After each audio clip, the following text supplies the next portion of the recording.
ಆತ್ಮೀಯ ವಿದ್ಯಾರ್ಥಿಗಳೇ, ತಮಗೆ ಮತ್ತೊಮ್ಮೆ SSP history and political science ವಿಷಯಕ್ಕೆ ಸಂಬಂಧಪಟ್ಟಂತೆ ವಿಷಯದ ಚರ್ಚೆಗೆ ಸ್ವಾಗತವನ್ನು ಬಯಸುತ್ತೇನೆ. ಇವತ್ತಿನ ತರಗತಿಯಲ್ಲಿ ನಾವು ಪೆಡಗಾಗಿ of teaching history and political science ಎಂಬ ಘಟಕದಲ್ಲಿ ಬರುವಂತಹ ವಿವಿಧ ಬೋಧನಾ ವಿಧಾನಗಳ ಬಗೆಗೆ ತಿಳಿದುಕೊಳ್ಳುವ ಪ್ರಯತ್ನವನ್ನು ಮಾಡೋಣ. ಇವತ್ತು ಅದರಲ್ಲಿ ಮುಖ್ಯವಾಗಿ ರಚನಾತ್ಮಕವಾದ ಎಂಬುದರ ಬಗೆಗೆ ಚರ್ಚೆಯನ್ನು ಮಾಡೋಣ. ಈ ಹಿಂದಿನ ತರಗತಿಯಲ್ಲಿ ನಾವುಗಳು ಸಂವಾದಾತ್ಮಕವಾದ ಅಥವಾ ಇಂಟರ್ಯಾಕ್ಟಿವ್ ಮೆಥಡ್ ಬಗ್ಗೆ ತಿಳಿದುಕೊಂಡಿದ್ದೆವು. ಇವತ್ತಿನ ತರಗತಿಯಲ್ಲಿ ರಚನಾತ್ಮಕವಾದ ಕನ್ಸ್ಟ್ರಕ್ಟಿವಿಸ್ಟ್ ಎಂಬ ವಿಷಯದ ಬಗೆಗೆ ತಿಳಿಯುವ ಪ್ರಯತ್ನವನ್ನು ಮಾಡೋಣ. ರಚನಾತ್ಮಕ ಬೋಧನೆಯು ರಚನಾತ್ಮಕ ಕಲಿಕಾ ಸಿದ್ಧಾಂತದ ಆಧಾರಿತವಾಗಿದೆ. ರಚನಾತ್ಮಕ ಬೋಧನೆಯು ನಂಬಿಕೆಗೆ ಆಧಾರಿತವಾದದ್ದು. ಇಲ್ಲಿ ಕಲಿಕಾರ್ಥಿಯು ಸಕ್ರಿಯವಾಗಿ ಭಾಗವಹಿಸುವ ಮೂಲಕ ಜ್ಞಾನವನ್ನು ಹೊಂದುವುದಾಗಿದೆ. ಇದು ಮಾಹಿತಿಯನ್ನು ಸಾಂಪ್ರದಾಯಿಕವಾಗಿ ಪಡೆಯುವ ವಿಧಾನಕ್ಕೆ ವಿರುದ್ಧವಾಗಿದ್ದು ಕಲಿಕಾರ್ಥಿ ಕೇಂದ್ರಿತ ವಿಧಾನವಾಗಿದೆ. ಈ ವಿಧಾನವನ್ನು ಜಾನ್ ಪಿಯಾಜೆರವರು ಅನ್ವೇಷಣೆ ಮಾಡಿದ್ದು ಮಗುವಿನ ಅಭಿವೃದ್ಧಿ ಮತ್ತು ಶಿಕ್ಷಣಕ್ಕೆ ಸಂಬಂಧಿಸಿದಂತೆ ರಚನಾತ್ಮಕ ವಿಧಾನವನ್ನು ಬಳಸಿದ ಕೀರ್ತಿ ಇವರಿಗೆ ಸಲ್ಲುತ್ತದೆ. ಇವರಲ್ಲಿನ ಪಿಯಾಜೆಯು ರಚನಾತ್ಮಕ ಬೋಧನೆಯು ಅನುಭವಗಳ ಮೂಲಕ ಜ್ಞಾನವನ್ನು ಪಡೆಯುವುದಾಗಿದೆ. ಈ ಅನುಭವಗಳು ಸಂದರ್ಭಾಧಾರಿತವಾಗಿ ತೊಡಗಿಕೊಳ್ಳುವ ಮೂಲಕ ಉಂಟಾಗುವುದು ಎಂದಿದ್ದಾರೆ. Here the constructivist approach is always based on the constructivist learning theories. Basically, the constructive learning theory is on the basis of belief. Here, the learner has actively participated and get thorough knowledge regarding to the subject. This is always opposed to the traditional learning, and also it is the student-centered one or the student-centered approach. This constructivist theory mainly proposed by the famous educationist John Dewey and also John Piaget. ಸಾಮಾನ್ಯವಾಗಿ ಈ ತತ್ವಗಳು ಈ ಥರದ 3 ಹಂತಗಳಲ್ಲಿ ಅಥವಾ ಈ ಥರದ ಅನುಭವಗಳ ಆಧಾರದ ಮೇಲೆ ರಚಿತವಾಗಿರುವಂಥ ವಿಧಾನವಾಗಿದೆ. Then what is the meaning of constructivist teaching method? ಹಾಗಾದರೆ ರಚನಾತ್ಮಕ ಬೋಧನಾ ವಿಧಾನ ಎಂದರೇನು? ರಚನಾತ್ಮಕ ಕಲಿಕಾ ಸಿದ್ಧಾಂತವು ಜ್ಞಾನದ ಪೂರ್ವಜ್ಞಾನದ ಆಧಾರಿತವಾಗಿ ರೂಪಿತವಾಗಿರುವುದು. ವಿದ್ಯಾರ್ಥಿಗಳು ಖಾಲಿ ಹಾಳೆಯಲ್ಲ. ವಿದ್ಯಾರ್ಥಿಗಳಿಗೆ ಸಂಬಂಧಪಟ್ಟಂತಹ ಅರ್ಥವಿಲ್ಲದ ಜ್ಞಾನವನ್ನು ನೀಡಲಾಗುವುದಿಲ್ಲ. ಮಕ್ಕಳು ಅನುಭವವನ್ನು ಅನುಭವಿಸುವ ಮತ್ತು ಆ ಅನುಭವಗಳ ಮೇಲೆ ಪ್ರತಿಬಿಂಬಿಸುವ ಆಧಾರದ ಮೇಲೆ ವೈಯಕ್ತಿಕ ಗ್ರಹಿಕೆಯನ್ನು ಪಡೆಯಲು ಅವಕಾಶ ಕಲ್ಪಿಸಿದಾಗ ಅವರಿಗೆ ಉತ್ತಮ ಕಲಿಕೆಯಾಗುವುದು ಎಂದಿದ್ದಾರೆ. ರಚನಾತ್ಮಕ ಕಲಿಕಾ ಸಿದ್ಧಾಂತವು ವಿದ್ಯಾರ್ಥಿಗಳಲ್ಲಿರುವಂತಹ ಜ್ಞಾನದ ಅಥವಾ ಪೂರ್ವಜ್ಞಾನದ ಆಧಾರಿತವಾಗಿ ರೂಪಿತವಾಗಿರುವಂಥದ್ದು. ವಿದ್ಯಾರ್ಥಿಗಳಿಗೆ ಅರ್ಥವಿಲ್ಲದ ಜ್ಞಾನವನ್ನು ನೀಡಲಾಗುವುದಿಲ್ಲ. ಮಕ್ಕಳು ಅನುಭವವನ್ನು ಅನುಭವಿಸುವ ಮತ್ತು ಆ ಅನುಭವಗಳ ಮೇಲೆ ಪ್ರತಿಬಿಂಬಿಸುವ ಆಧಾರದ ಮೇಲೆ ವೈಯಕ್ತಿಕ ಗ್ರಹಿಕೆಯನ್ನು ಪಡೆಯಲು ಅವಕಾಶ ಕಲ್ಪಿಸಿದಾಗ ಅವರಿಗೆ ಉತ್ತಮ ಕಲಿಕೆಯಾಗುವುದು. It is always based on the pupils the previous knowledge. Here the students always required the meaningful perception or the meaningful learning. That is the main motto of the constructivist teaching method. Okay, let us see what are the important characteristics of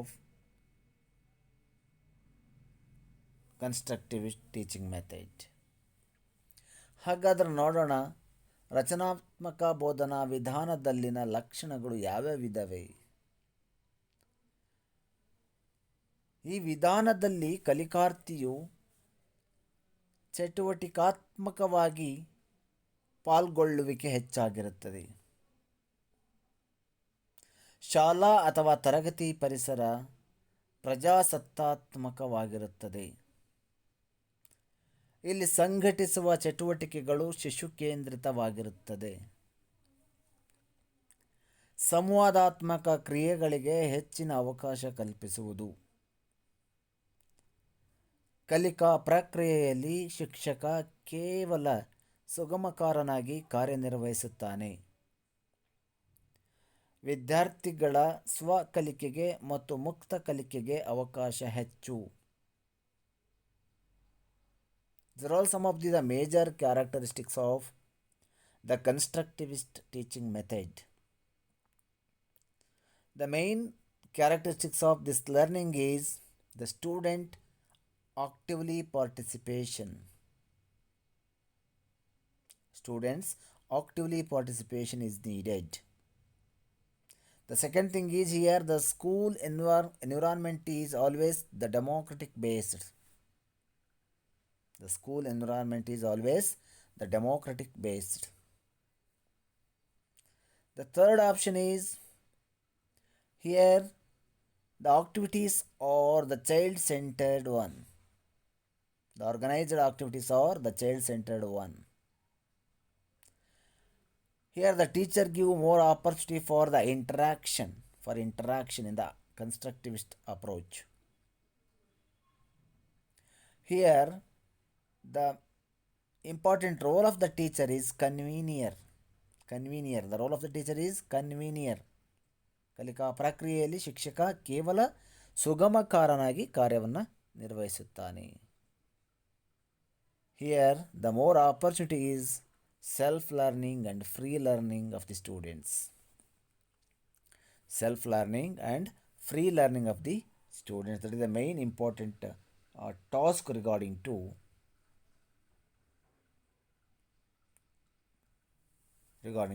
the constructivist approach. This is just like the demonstration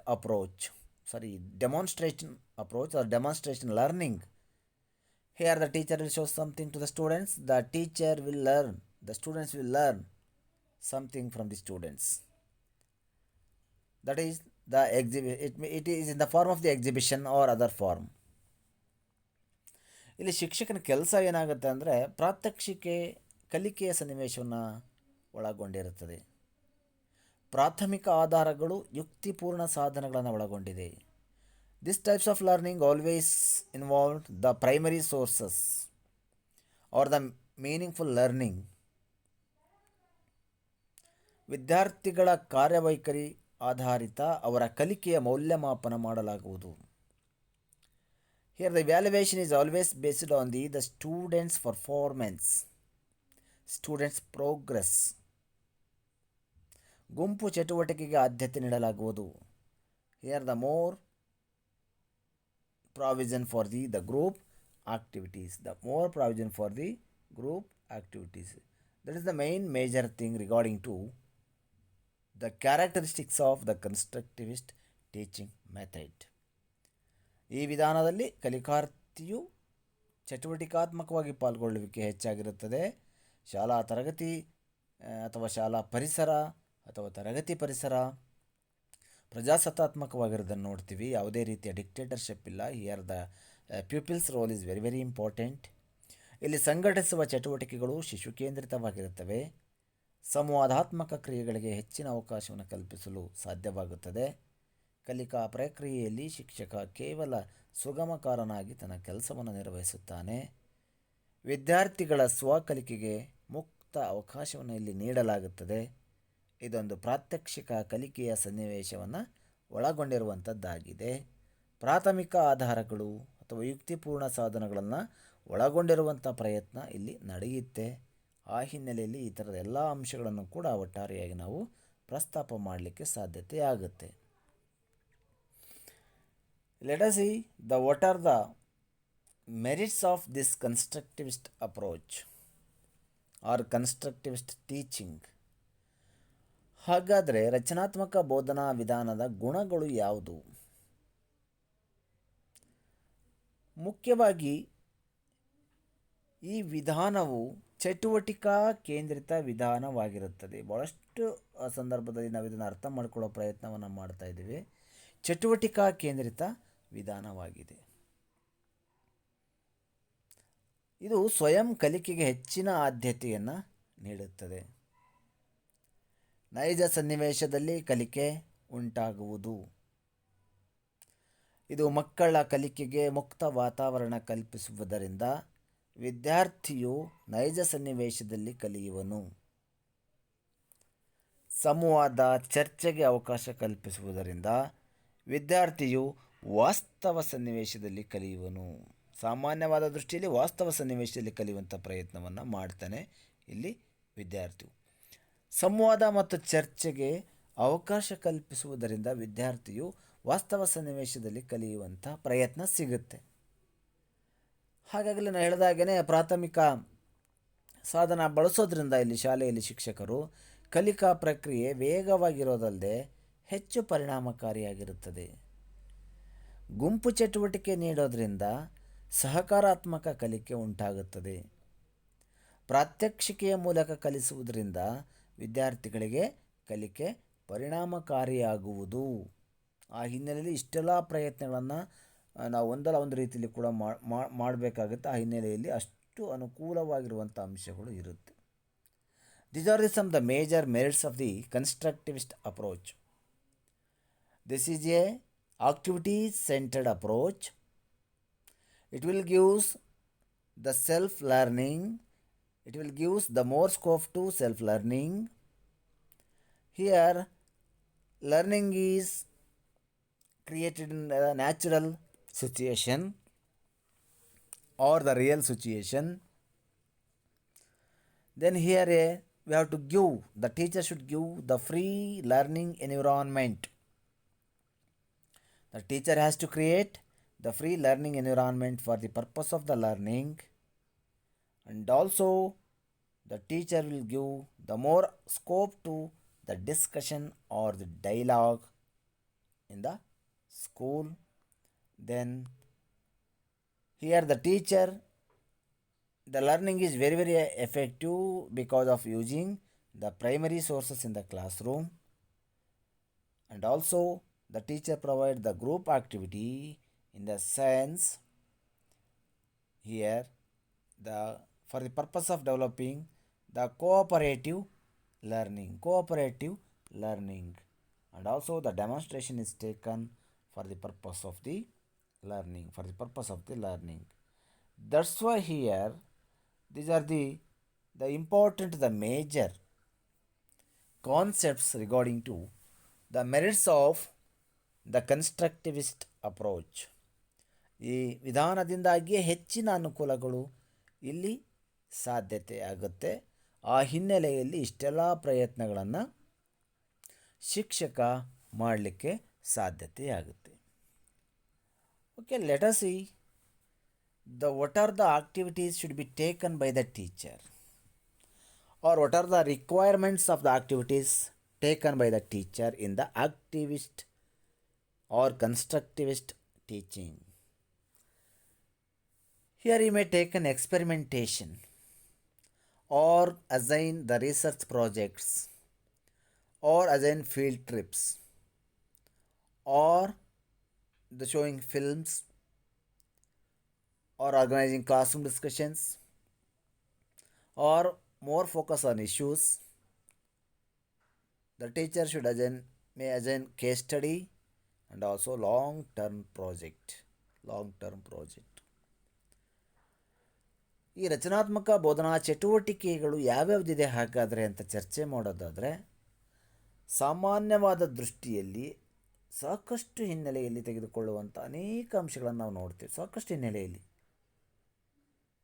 ಅವುಗಳಲ್ಲಿ ಮುಖ್ಯವಾಗಿ experimentation, ಪ್ರಯೋಗಗಳು, ಸಂಶೋಧನಾ ಯೋಜನೆಗಳು, research projects, ಹೊರ ಸಂಚಾರ, field trips ಬೇಕಾದರೆ ಕೊಡ್ಬೋದು ಮಕ್ಕಳಿಗೆ, ಚಲನಚಿತ್ರಗಳು, ಫಿಲ್ಮ್ಸ್, ಎಜುಕೇಷನ್ ಫಿಲ್ಮ್ಸನ್ನು ನೋಡೋದು ಅಥವಾ ಪ್ರಿಪೇರ್ ಮಾಡೋದನ್ನು ಕೊಡ್ಬೋದು, ಕ್ಲಾಸ್ ರೂಮ್ ಡಿಸ್ಕಷನನ್ನು ಆರ್ಗನೈಸ್ ಮಾಡ್ಬೋದು, ತರಗತಿಯಲ್ಲೇ ಚರ್ಚೆ ಮಾಡುವಂತಹ ಯೋಜನೆಗಳನ್ನು ಬೇಕಾದರೆ ವಿದ್ಯಾರ್ಥಿಗಳಿಗೆ ಅಸೈನ್ ಮಾಡ್ಬೋದು.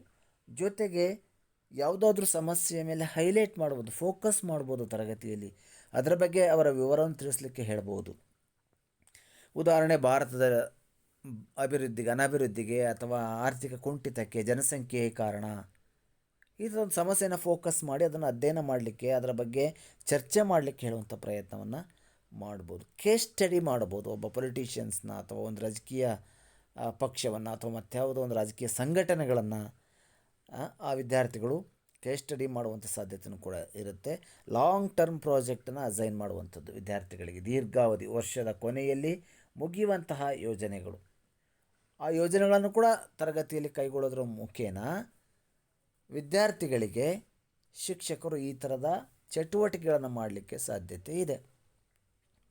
ರಚನಾತ್ಮಕ ಬೋಧನೆಯಲ್ಲಿ ಬಳಸಬಹುದಾದಂತಹ ಚಟುವಟಿಕೆಗಳು, ಪ್ರಯೋಗಗಳು, ಸಂಶೋಧನಾ ಯೋಜನೆಗಳು, ಹೊರ ಸಂಚಾರ, ಚಲನಚಿತ್ರಗಳು, ತರಗತಿ ಚರ್ಚೆಗಳು, ಸಮಸ್ಯೆಗಳು, ವ್ಯಕ್ತಿ ಅಧ್ಯಯನ, ದೀರ್ಘಾವಧಿಯ ಯೋಜನೆಗಳು ಇತ್ಯಾದಿಯಾಗಿ ಶಿಕ್ಷಕ ತರಗತಿಯಲ್ಲಿ ಹಮ್ಮಿಕೊಳ್ಳುವಂಥ ಪ್ರಯತ್ನವನ್ನು ಮಾಡ್ಬೋದು. Okay, then what are the limitations of this method, this approach? What are the limitations of this approach? ಹಾಗಾದರೆ ರಚನಾತ್ಮಕ ಬೋಧನಾ ವಿಧಾನದ ಕೆಲವು ಮಿತಿಗಳು ಏನೇನಿದೆ ನೋಡೋಣ. ಇದು ಎಲ್ಲ ಶಿಕ್ಷಕರಿಂದ ಸಾಧ್ಯನಾ, ಇದೆಯಾ, ಇಲ್ಲೋ ಅನ್ನೋದನ್ನು ತಿಳಿದುಕೊಳ್ಳುವಂಥ ಪ್ರಯತ್ನವನ್ನು ನಾವೀಗ ಮಾಡೋಣ.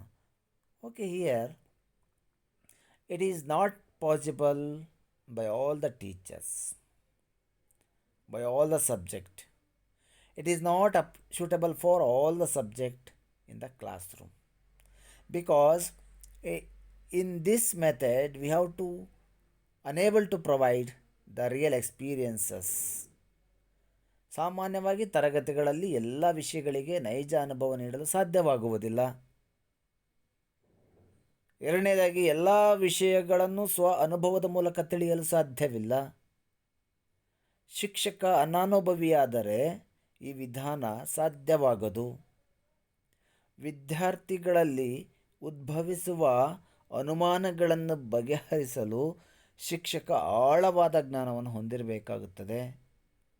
ಜೊತೆಗೆ ಯುಕ್ತ ಸಾಧನಗಳ ಕೊರತೆ ಇದ್ದರೆ ಈ ವಿಧಾನ ಪರಿಣಾಮಕಾರಿಯಾಗುವುದಿಲ್ಲ. ಹಾಗಾಗಿ it requires the teachers experiences. Then also the teacher should be mastery regarding this approach, and also there is a lack of the meaningful tools regarding the constructivist approach. That's why it is the impossible to attain the important goals. Then what is the role regarding this approach? What is the role of the teacher? ಹಾಗಾದರೆ ಈ ಹಂತದಲ್ಲಿ ಶಿಕ್ಷಕನ ಪಾತ್ರ ಏನು? Here the teacher is a good guide. It should be a good guide regarding to the constructivist approach. ಶಿಕ್ಷಕ ಸೂಕ್ತ ಮಾರ್ಗದರ್ಶನಕ್ಕಾಗಿ ಕಾರ್ಯವನ್ನು ನಿರ್ವಹಿಸಬೇಕು. And he should have the tolerance and cooperation attitude. He should have a tolerance and cooperation attitude. ತಾಳ್ಮೆ ಮತ್ತು ಸಹಕಾರ ಮನೋಭಾವನೆಯನ್ನು ಹೊಂದಿರಬೇಕು. ಆ ಹಿನ್ನೆಲೆಯಲ್ಲಿ ಇಷ್ಟೆಲ್ಲ ಪ್ರಯತ್ನಗಳು ಕೂಡ ಇಲ್ಲಿ ನಡೆಯುತ್ತೆ. ವಿದ್ಯಾರ್ಥಿಗಳಿಗೆ ಯುಕ್ತ ಸಾಧನಗಳನ್ನು ಒದಗಿಸಬೇಕು. ಅವ್ರಿಗೆ ಬೇಕಾಗಿರೋ ಯಾವುದು ಪ್ರಾಜೆಕ್ಟ್ ಕೊಡ್ತೀರಾ ಅಂದರೆ, ಅಥವಾ ಒಂದು ರಿಸರ್ಚ್ ಪ್ರಾಜೆಕ್ಟ್ ಕೊಡ್ತಾ ಇದ್ದೀರಾ ಅಂದರೆ, ಒಂದು ಯಾವುದು ಫಿಲ್ಮ್ ಡಾಕ್ಯುಮೆಂಟ್ರಿ ಮಾಡಲಿಕ್ಕೆ ಹೇಳ್ತಾ ಇದ್ದೀರಾ ಅಂದರೆ, it requires the suitable tools. That's why it is A very very important role. The teacher role is very very important in this method. ಶಿಕ್ಷಕ ಸೂಕ್ತ ಮಾರ್ಗದರ್ಶನ ನೀಡಬೇಕು, ಜೊತೆಗೆ ಅವನಲ್ಲಿ ಒಳ್ಳೆ ಗುಣಗಳಿರಬೇಕು, ತಾಳ್ಮೆ ಇರಬೇಕು, ಸಹಕಾರ ಮಾಡೋದಿರಬೇಕು. ಇಲ್ಲದೆ ಹೋದರೆ ಇದ್ಯಾವುದೂ ಕೂಡ ವಿಧಾನ ಯಶಸ್ವಿ ಆಗಲಿಕ್ಕೆ ಸಾಧ್ಯ ಆಗಲ್ಲ. ಆತ್ಮೀಯ ವಿದ್ಯಾರ್ಥಿಗಳೇ, ಇಲ್ಲಿಯವರೆಗೆ ನಾವು ಇತಿಹಾಸ ಮತ್ತು ಪೌರಾಣಿತಿ ಬೋಧನಾ ವಿಧಾನಗಳಲ್ಲಿ ಬರುವಂತಹ ರಚನಾತ್ಮಕ ವಿಧಾನ, ಕನ್ಸ್ಟ್ರಕ್ಟಿವಿಸ್ಟ್ ಅಪ್ರೋಚ್ ಅಂತೇಳಿ ಕರಿತೀವಿ ನಾವು, ಹೊಸ ಮಾಡೆಲ್ ಇದು ಟೆಕ್ನಿಕ್ ಇದು. ಇದರಲ್ಲಿ ಬರುವಂತಹ ಪ್ರಮುಖ ಅಂಶಗಳು ಯಾವುವು ಎಂಬುದನ್ನು ಇಲ್ಲಿಯವರೆಗೆ ನಾವು ತಿಳಿದುಕೊಂಡೆವು. Yes my dear students, it is the information about the constructivist approach.